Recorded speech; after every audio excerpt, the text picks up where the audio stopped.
Hey, what's up, guys? Chris here at More Than Sawdust, and I've got a question for you. So, if you have 1 week to get ready for your next vendor show or craft fair or farmer's market, what are the best steps you can take to get yourself ready? Well, I'm going to tell you. So, let's go.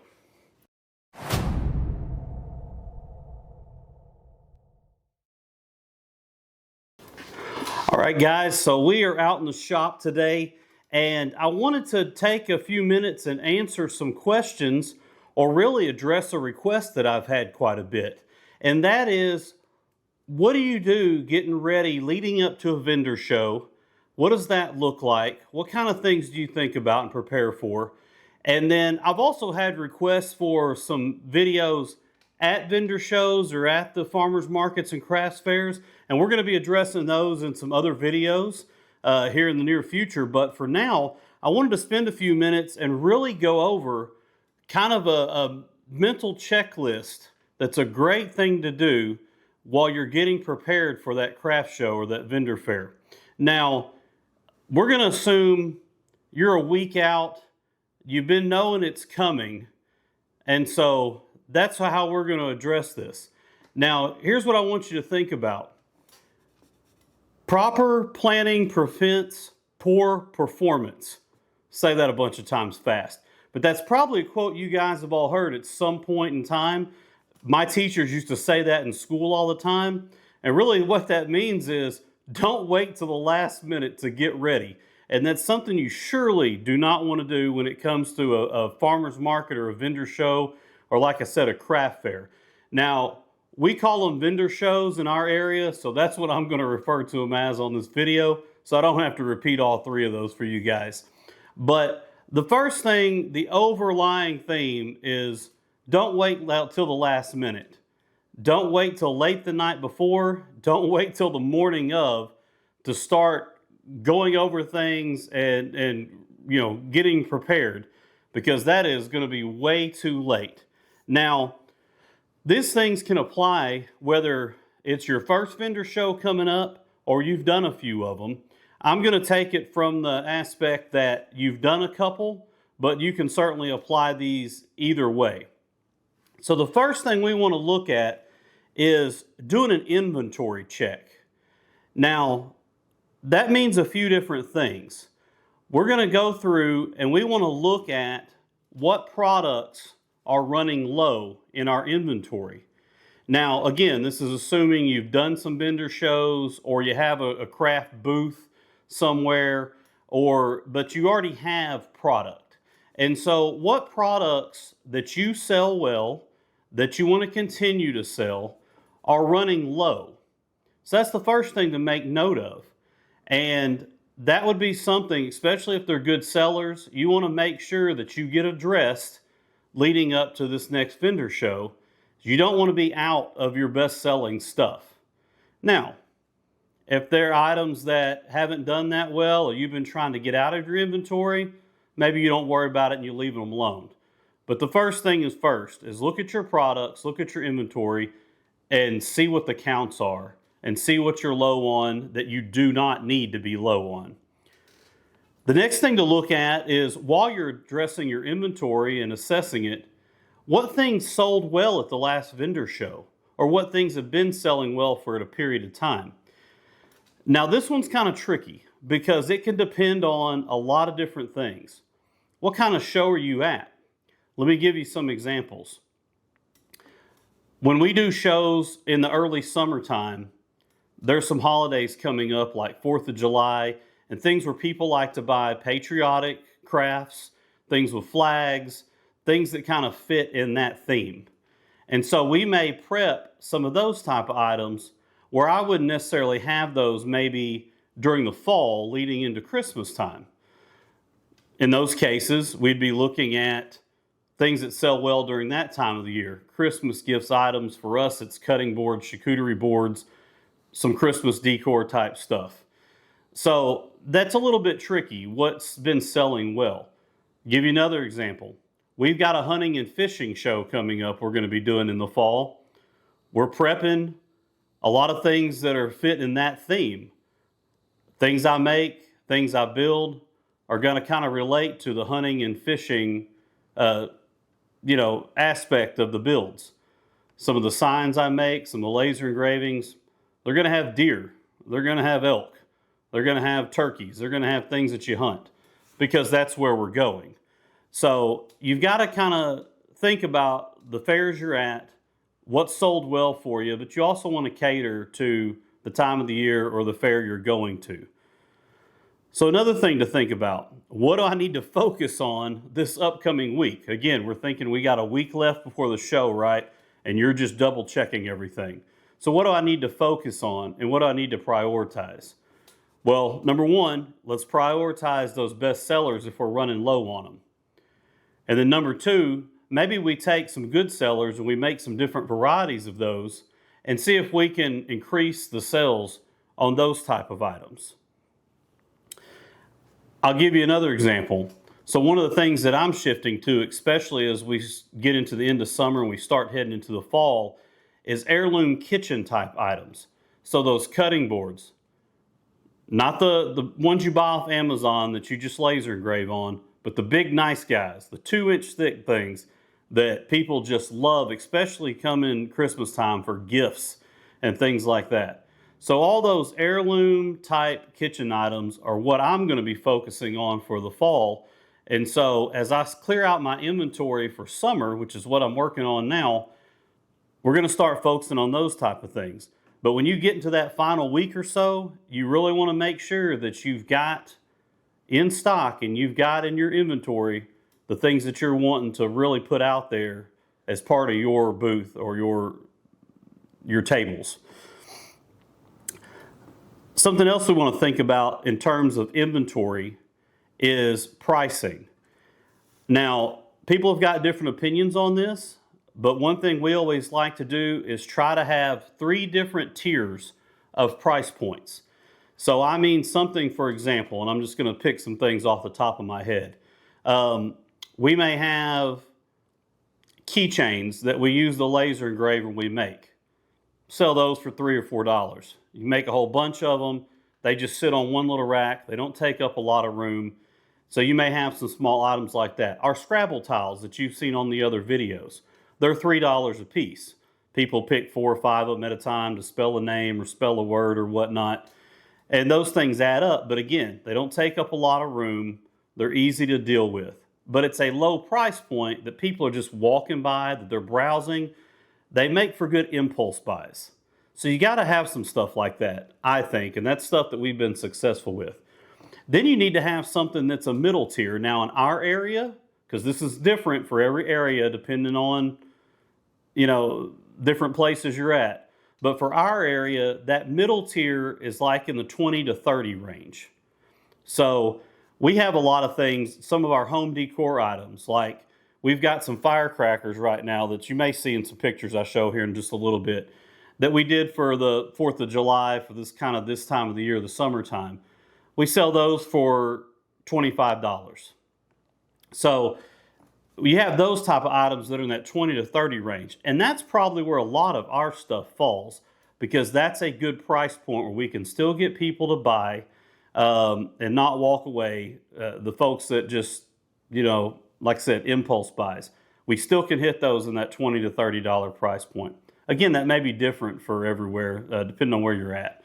And then we always have the higher priced items. Now, for me, that's the high-end walnut and maple cutting boards, big charcuterie boards, live edge out of Magnolia, things like that. And those are going to run the $50 to $100 range, kind of in that area. Again, that's going to vary, and sometimes I'm a little over that, and sometimes we're a little under that $50 mark, but you kind of get what I'm saying. You need to have a couple different tiers so you can cater to those different kinds of buyers, right? Because you never know who's going to walk in your booth or buy your table. You just don't know.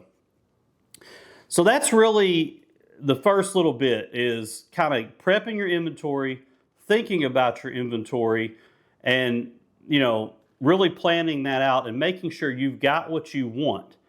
The other thing to think about, and we'll get into this a little bit in the next point, but is what kind of brand are you putting out there? Now, you may not have a woodworking business. You may just do these shows on the side with crafts, and that's totally cool. But typically, everybody's got kind of a theme or kind of a style that they take to these shows. We go to shows, and usually there's at least one other woodworking booth, and sometimes there's two. But one guy is all laser engraving stuff. That's all he does.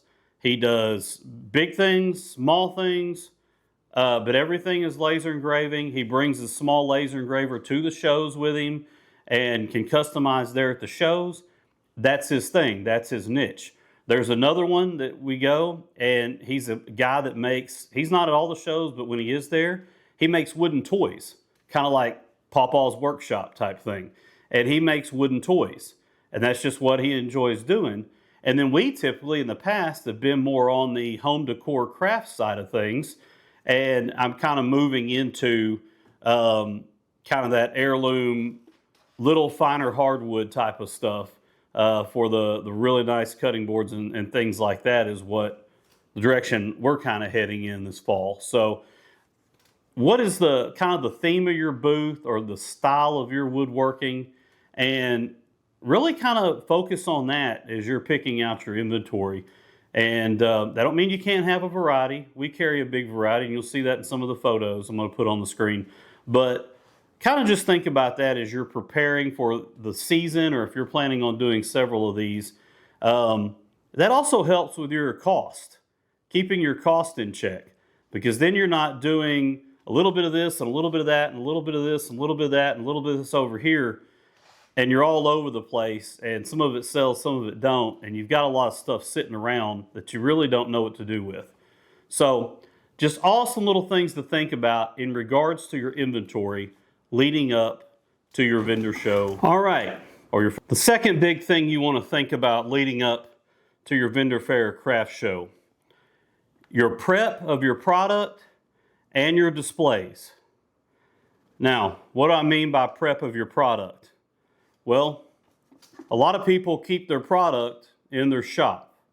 Most of us don't have a separate storage building or someplace inside your house you keep them. You might do that for customer items. Now, I do that for like client builds. If it's not a piece of furniture and it's something smaller, I'll put it in the house to keep dust and things like that off of it. And that's exactly what I'm talking about. You want to take some time and clean your products. Now, if they're in tubs, like I keep mine in tubs up on a shelf at the upper part of the garage out here, the shop, but they collect dust over time if they sit in there long enough, or if you're not keeping them in tubs or someplace enclosed, then they're really going to be covered in dust and various things, cobwebs and who knows what. So take time, a little bit ahead of time, go through, dust off your products, clean them off, make sure they haven't been, they haven't rubbed up against anything. So if you've got a product that's got like white paint on it, and maybe it's in a tub with something that's not painted, it's just stained, make sure that they haven't rubbed together in the moving and the transporting and the storing, and that looks like you want it to look. I'll give you a funny example. We did a show this past weekend, and I had some display racks that were up on my upper storage above my garage door. Not the products, the tubs and the products, but the display racks that we use to give some height through our tables. And I grabbed those the morning we were leaving. I had everything else ready to go. We had it by the front door, but I just grabbed the display racks because they take up some room. We took them out, we got them set up, show's going on. Actually, I was talking to a lady about some items, and I looked down and there's a spider coming down the side of the tower, the rack, and walking across. And so I discreetly killed it. But I say that to say this: take some time, look at your stuff, check out your products and your displays, and make sure that everything is in satisfactory condition. You don't want to be getting to the show that morning, setting up and having to dust off all your cutting boards or whatever items you got because they've been stored away or haven't been. So take some time and clean the products. Tip number 2 on this one check your price tags. Now, that's really easy to forget, but check your price tags. Make sure everything's labeled like you want it to be labeled. Make sure everything's got a good, legible price on it. Now, there's different ways you can do that. We've had times where you can buy like little brown tags with a string on them. You just tape across them and tape them on.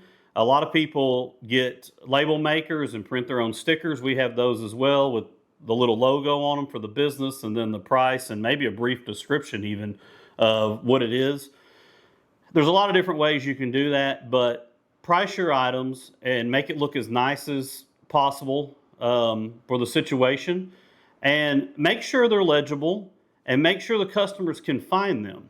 If at all possible, if it doesn't ruin the look of the item or anything like that, we like to make sure that the customer can see the price while it's sitting on the table or on the rack or on the stand or the display. A lot of people don't want to ask about pricing. So a lot of people will just walk away and not purchase the product because there's not a visible price and they don't want to engage and ask about it. Honestly, I'm kind of like that when I'm looking at things or buying products at places. I want to see the product. I want to see the price on it so I can make a decision for myself without getting a sales pitch or anything like that. Now, obviously, as the seller, you wish people would do that, but the reality is a lot of people don't. And so make sure prices are visible if possible. If you're selling a group of items, if you're selling, for example, our Scrabble tiles, I'll keep going back to those because I've had those in several other videos. They're $3 a piece. We have a whole rack of them. We don't have them all individually priced. We just have a sign on the front of the rack that says $3 each. If we're running a special, we'll have that on the front of the rack. So anything you have in bulk like that, where they're all going to be the uniform price, make a visible sign for them where it's real easy to see. It also catches people's attention into what it might be and what they can use it for. So check your price tags and make sure everything is updated. Again, depending on the show you're going to or the time of the year it is, you may want to alter your prices. If you had some things selling in the early spring or the early summer for, let's just say $20, and you're getting into the holiday season, the Christmas time, the gift buying time, a lot of people up their prices a few dollars for that time of the year because people will pay a little more during that time of the year because they're looking for cool gifts or nice things for their loved ones. So if you got an item that you sell for $20 during the summertime, maybe mark it for $25 or $30 or whatever you think is the best thing. And you may be able to make a few more dollars off those items during certain times of the year. So check your price tags and make sure everything is sorted out in the way you want it prior to going to the show. Plan your table or your booth layout or whatever the situation is. And I'll tell you how my wife and I do that. We do it in our living room. We're fortunate enough we have a good sized living room that's really longer than what we use for the living space. I think it used to be 2 rooms when we bought the house. Actually, I know it used to be 2 rooms because when I put new floors in, when we got down to the concrete slab, you could see where there used to be a wall and they had taken the wall out. So it's a rather large living room. So we actually utilize the back of the living room to prep and lay out our entire table setup, our booth setup, several days before the show to make sure we can fit everything like we want it. And when we get to the show, we already know what we're going to set up and how we're going to do it. So plan that out if you're able to or the best you can. Make sure you can fit everything in and get everything sorted and arranged like you want it to be. Now, let's spend a minute talking about the displays. And I'm going to put some pictures up on the screen here as I'm talking, a few of them, and it's going to kind of show the setups we've had at several different events. Some of these are from last year. We've got one of these coming up that's actually from this past weekend. But one thing you'll see in the displays is whether it's a small amount of items or a large amount of items. The show this past weekend, I talked about on video last week that we were kind of splitting the booth up this season, and half it was going to be the woodworking, half it's going to be my wife's apparel business. And so, but you'll see in the pictures one common thing, and that is there are height and there are levels to the displays. So get creative, build yourself some displays. The racks you'll see in these pictures that are on the tables in the corners, it's just stuff we made out of pieces of 2x2 and some barn wood and made some shelves. There's a lot of different ways you can display stuff, and actually I've got to build some more displays to kind of fit those products that I'm going to be doing this coming fall. But you want height and you want variety in your displays. It creates interest, it creates appeal. I saw one guy say that you don't want to lay everything flat on a table because it looks more like a yard sale and less like a farmer's market. I don't know if I'd go so far as to say that, but people definitely have an opinion on that kind of stuff, especially folks that do a lot of these shows and fairs. So create some appeal, create some eye-catching displays that will draw people over to your booth, and you can do that through height and not just leaving everything flat. You can also do it with colors and various things like that. So another thing about your displays is, and these are just a few ideas that we do, signage. So first things first, obviously, in your booth, you're going to want to have some kind of signage that talks about the name of your business, or if you've got a Facebook page or website, anything like that that's marketing, you're going to want to have something on your display or in your booth that covers that. So just as an example, like here's a sign I made. I think I showed you guys on one of the Coffee with Chris episodes, just with our logo on it. We can just lean this up somewhere in the booth. I've also got a big metal one that you may have seen in videos behind me up here on the wall. That's gone in booths before. So anything, you can be as creative as you want, but have something that has some signage with your name, your company, your business, your Facebook page, any information you may want to know that may create interest in the products that you have and lead to sales in the future. Another idea is going to be anything that you may be doing. For example, this past weekend, we did a summer blowout special. I was doing 25% off everything at my booth because I'm trying to clear out things and make some room and get ready for the fall and the holiday season. I also have started catering to realtors. As you guys know, I've talked about plenty of times, I used to be a home inspector and had my own business. So I know a lot of realtors in our area, and I've started working with realtors making closing gifts for their clients and things like that. And so maybe there's a realtor that comes through the fair or the vendor show. I may not know them, but maybe they see a sign that says, hey, I work with you guys and I'll be happy to talk to you about making gifts for your clients or for your company or your business. And then now, as of this year, I also advertise that I have a YouTube channel and ask people to check that out if they're interested in it. This last weekend, we brought my wife's laptop. We had power at this show. We hooked it up, and we had the videos from this channel playing on loop the 5-6 hours we were out at the fair.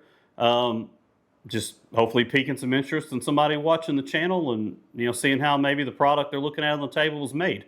So really anything you want to make, any kind of signage, do that. And again, you can stand them up in little plastic holders. You can tie them with ribbons around your displays. That's what we did this last weekend because I forgot to grab my holders because they didn't prep properly. One more thing you may do is maybe have something that talks about you as a vendor. This is a framed in piece of thing. It's just got meet our vendors. It's got a picture of me and Beth on it. It tells a little bit about the business, how we got started, kind of our style, which is like, rustic, country, farm type style on a lot of our items and products. And so it's just something that kind of creates a connection between ourselves and the buyers and lets them know a little bit about us without getting too personal, obviously. And then one last thing is going to be take all your display and prep. Once you get it done, take everything, and get it packed away the way you're going to need to take it out for the show. Now again, I know that may seem silly, but if you have a whole lot of tubs, you've got tables, you're going to have your tent if it's a particular event where you need your tent. Some do, some don't. Whatever you need, pack it away for your show, kind of in the reverse order you're going to take it out. Trust me, that will save you a lot of headache when you get to your location and get ready to start setting up. You can take out your tent, put your tent up. You can take your tables out, put them up, so on and so forth. And so be mindful of how you pack things and how you get prepped. And get all that stuff sitting by the front door or by your garage door, or if you park in the garage, go ahead and load your truck the night before, or your vehicle or whatever. So just prep ahead of time so you're not scrambling the morning of. That will absolutely drive you crazy. All right, guys, we're halfway there. Hang tight. This next one's a big one, and it may seem simple and it may seem obvious, but it's things I've talked about before. But the next one is talking about things that people forget. Now, if you do all your prep, you have all your inventory ready, you've got everything lined up, you've got your displays ready, you've got everything packed away, you've got everything prepped the days before, the night before, you're less likely maybe to forget some of these things running out the door trying to get to the show on time to set up. But it happens. So here's some things that people forget, we've forgotten, and so I want to share those with you so you don't do the same things. Change. Ones, fives, cash is still around. I know a lot of people don't carry it. Now, people that go to vendor shows or farmers markets a lot, they do carry cash because some vendors, as we've talked about before, don't take cards or PayPal, Venmo, those kind of things. They only take cash. So some people do carry cash and they want to pay with cash. You got to make sure that you take care of those people. So have some change, have some ones, have some fives. If you want to have some change, jingling pocket change, take some of that too. Not as much as maybe you'd have for a garage sale or a yard sale where you're selling 25-cent items and 50-cent items and things like that sometimes. But if you want to have a little bit of change, if not, you may occasionally have to round down for somebody and make it an even dollar on something. And that's okay. You definitely can do that all you want to. It's your items and your products. But make sure you got change, bills and even coins if you want. Business cards. Now, if you have a woodworking business or if you sell things on Marketplace or online or Etsy or anything, it's a good idea to have some cards of some kind. Now, there's also other things you can do. You can have your business cards on your phone. You can have a QR code at your booth, but some way that people can have information to save for you in case they want to get a hold of you later, in case they want to check out your Facebook page.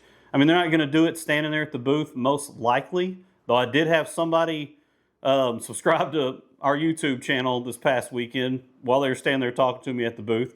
But that usually doesn't happen. So have some cards or have a way for people to have that bit of information about you with your business name, your name, if you've got social media or any of those platforms, have that kind of stuff on there.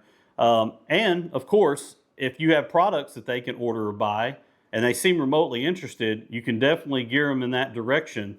And they're definitely going to need that piece of information to find you when they get home later or the next day or the next week or whatever it is. So business cards or some form of that type of thing.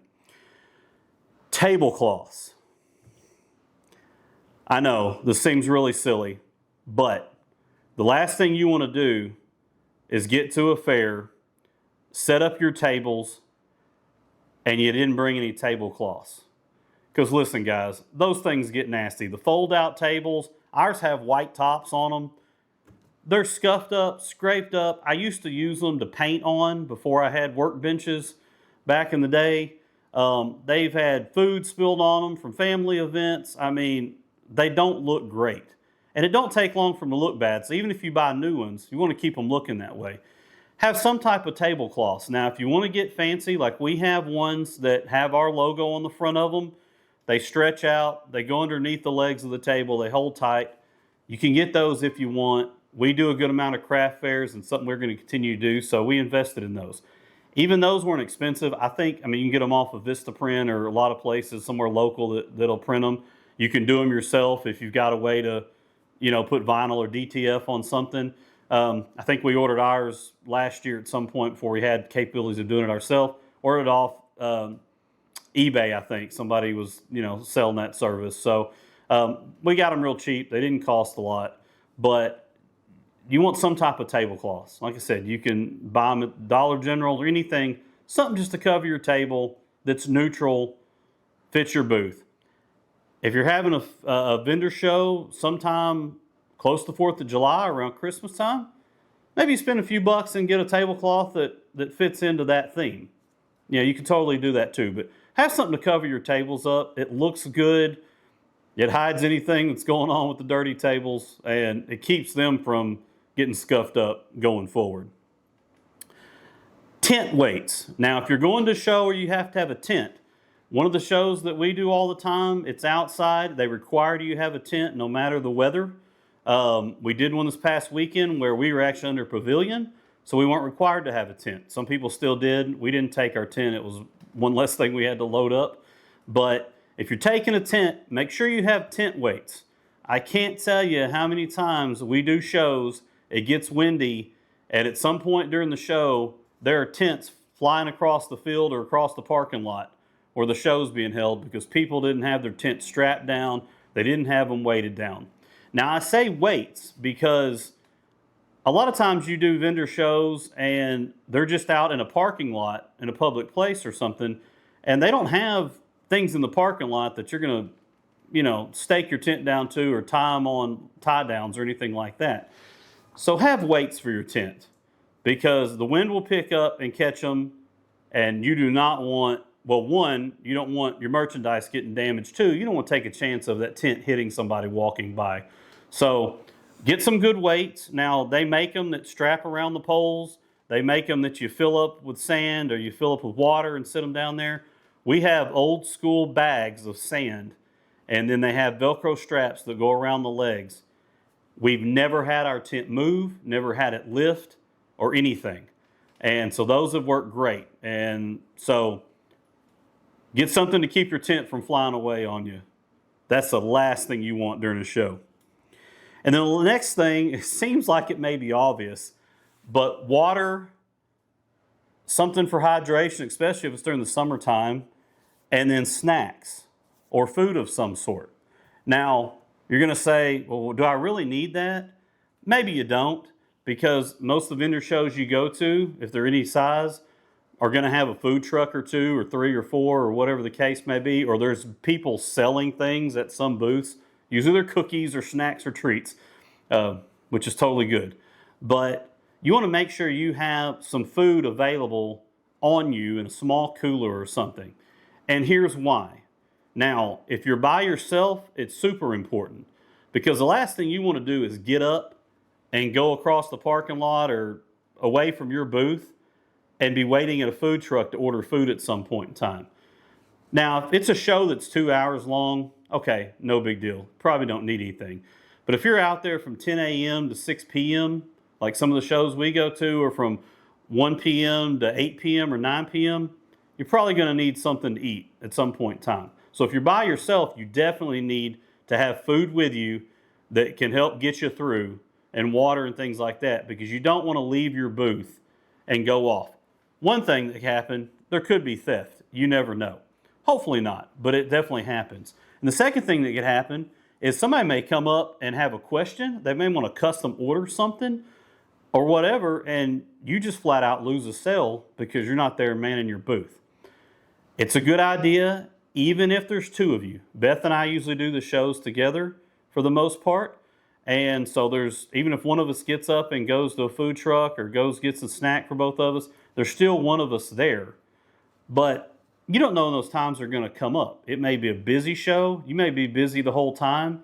and just don't have the opportunity to get away and go stand in line at a food truck or something. So plan ahead for that. Take some snacks, enough to get you through that you're comfortable and you're happy and you're able to energetically engage the people that come by and come to your booth. And I mean, that's the key to selling things. I've talked about that before, is you got to be engaging and you got to look like you want to be there, or nobody's even going to come up to your table. So those are some things that people forget. Now, what's one way you can help prevent forgetting some of those items? Well, let me show you what my wife does.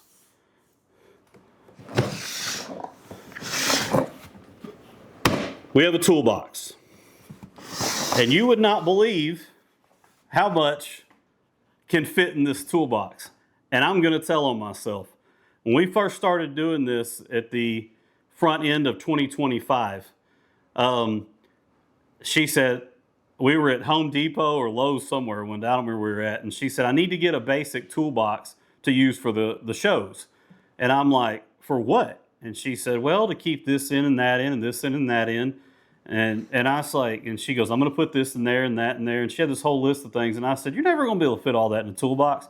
Guys, this was like a $5 toolbox from, I don't know where we even got it. I can't remember now. But anyways, but the point is, have something that you've always got your stuff in, that you can grab out of your closet or out of your storage room or wherever you keep it, pick it up, and you know it's ready to go for your show. We keep extra cash in here, so we've always got change for the show. We keep our order books. You've seen in the video we talked about tips for business starting tips, best practices. We keep our order books in there so we can write down orders. We can keep track of what we sell. We keep our payment option things in here. We keep our Square to hook into our phone so we can take debit cards. We keep printouts of our Venmo QR code so people can scan it. We put our signs in. If there's signs that we use for every show, they stay in here. We've got 2 tablecloths inside of this thing. So our tablecloths are always with us. We don't accidentally leave them at home. We keep pins. We keep stickers for the YouTube channel now. I don't even know what all's in here. My wife wears an apron to keep up with money and all that stuff. We keep extra tags for our price tags, scissors, hand wipes, our business cards, ribbon if we need to tie anything anywhere, extra cloths to dust with, just in case I forget to do that. And like I said, there's 2 tablecloths in here. So we keep, this is like our go bag, but it's our go toolbox. It's always got this stuff in it. So as long as we have this with us when we head to the show, we're never missing that stuff. We're never without it. Now, I mentioned my Square for the phone so I could take cards, and I mentioned the Venmo QR code. We've talked about this in the other kind of tips and tricks videos before, but you want to make sure you have those multiple payment options. I cannot express that enough, so I'm going to hit on it again here. Make sure you have multiple payment options for people. Some people use just cash. Some people have Venmo. Some people have Cash App. Some people only use PayPal if they're old school, like me. Some people do debit or credit card, whatever. Make sure you can accommodate all those people. You don't want to lose a sale because you don't have something just prepped and planned. So when you're prepping for your show, make sure you have all that stuff available and make sure it's functionable. For example, if you're taking Venmo and they scan a QR code, or they can scan the QR code straight off your phone, you want to make sure you've got Venmo logged into before you get to the show. You want to make sure the app is working. You want to make sure you know your passwords if you need any of those, or however you have this stuff set up. Because you don't want somebody to be ready to purchase something and you can't remember your password and you got to reset it and go through 10 minutes of stuff, and they're going to get impatient and maybe not hang around and want to buy it. So have all that stuff prepped too. That's part of your prep, is making sure you can take payment. All right, guys, our last topic, and then we'll let you get off of here. This one is make some goals for the show for yourself or for your business. for your booth. Plan out some goals. What do you want to achieve with the show? If you're new to doing this stuff and you haven't done a lot of these, or it's your first one, you may not necessarily know what your goal might be, but maybe have something in mind. I'm going to tell you a good, quick beginner goal, and that is sell enough to make your space rent. So a lot of the shows we do, the kind of the normal ones we do, they're $50. Some are 40, some are 60. Obviously, if they're bigger shows, depending on the venue and things like that, they may be more. But the one that we do the most frequent, it's $50 for our 10 by 10 space. So goal number one is always to sell at least $50 to pay for your rent for that show. You don't want to be in the hole after a vendor show, I can tell you that much. And we have been before. We've done shows. The weather's been horrible. It's rained. It's all these different things. And nobody bought anything. There's no traffic at the show hardly. So we have had those kind of events. But that should be a beginner goal, is sell enough to recoup your money from the fee for the show. Now, so goals for the show. What are your sales goals, right? So do you want to make enough to double your inventory for the next show? Do you want to make enough to just make up for the material you bought to build things for that show? Set yourself some kind of goals and make it realistic, make it reasonable, make it achievable, because you don't want to get bummed out and you don't want to not do another one just based on the fact that you didn't feel like you sold enough. Because I've talked about before, all these shows are different. Weather plays a big part, time of the year plays a big part, location plays a big part, how many vendors are set up at the show plays a big part. There's a lot of things that affect traffic at the shows. So don't let one show get you down and not do any more because you have one bad experience. Give it a whirl, give it a go, try in different scenarios and situations. But set yourself some sales goals of what you want to achieve, to kind of walk away from the goal feeling like, hey, it's a pretty good day, right? Another goal may be, and this is one that I try to strive for, meet new people and find potential custom order clients. So meet new people, of course, it could be people walking up to your table. You want to talk and greet and exchange with everybody, right? But you also want to meet other vendors. In fact, a client order I just got done working on yesterday was from a vendor from this past weekend show. They were set up across the pavilion from us and came over and inquired about, actually it was Scrabble tiles. I'm going to bring those up again. And she wanted everybody in her family's name where they could make a design on their wall out of it. So they ordered a big whole batch of tiles, and I didn't have them all in stock with me at the show. I didn't have enough of certain letters.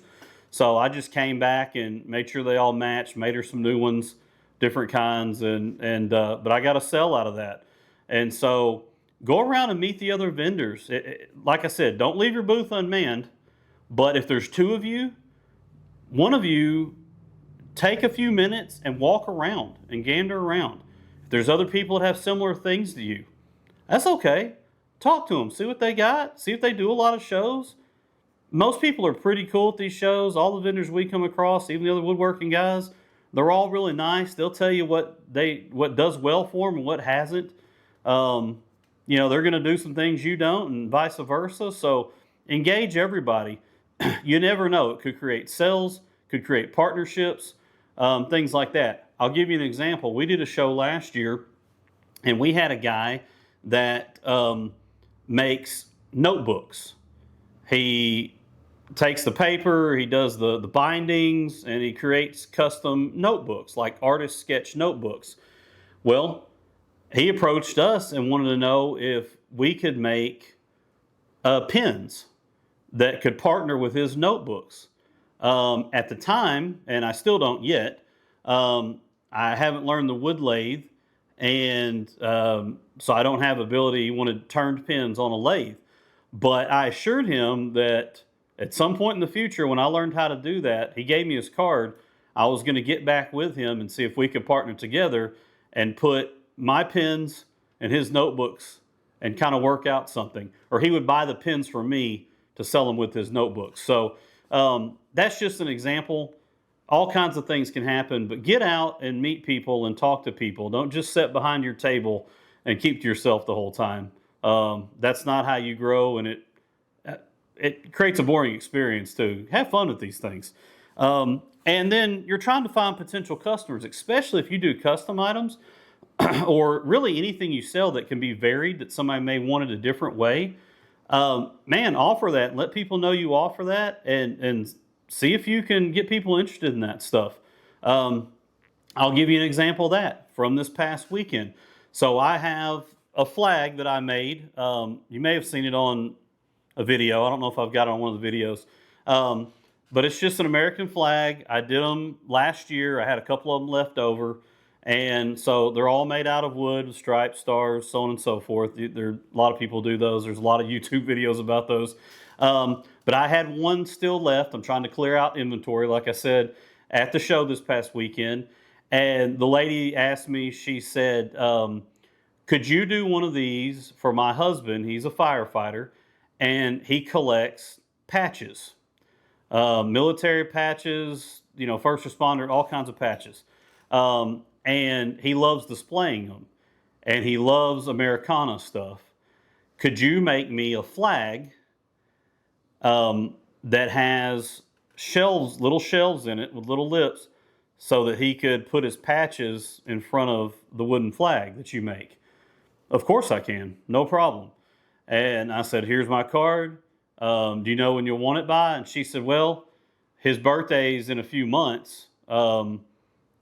So I think that would be a great gift to get him. I think he would love that. Do you know how big you want it? I don't, but I'll measure and I'll kind of sneak around and get an idea, and I will get a hold of you. So that could be a really good potential build for a client, just because I was there and available and willing to customize something. So look for those potential orders. And then the last one is build local awareness. Again, that's what you're at the show for, is that people see your stuff. So this goes back to the display and the prep. Make sure you've got some marketing materials, whether it's something like a simple sign or it's links to your social media or anything you want to do. Make sure you have a way that people are aware that you're local, you live in the area. If you need to deliver something, if it's a short drive and you want to ship it, mail it, whatever you need to do, but build that awareness around your products, your items, or your company or brand. So those are great things to try to achieve during these shows. And of course, the more shows you do, especially if they're with the same company like the one we do, all in a similar area, a lot of the same vendors are at all the shows. So you get to know them and you talk to them, and maybe from a previous show they bought something, they wanted another one. You never know. So be personable. It makes the show more enjoyable, and it helps your business, no doubt about it. So that's all the tips I got today, guys. Just remember, whether it's your first show or it's your 100th show, whether it's a good show or a bad show, depending on traffic, weather, or anything else, you can always learn something from all the different events you go to and everything you do. Take note of that, take mind of it, and just try to get 1% better every time. Remember, it's not about perfection, guys. It's about purpose. You guys take care, and we'll see you soon.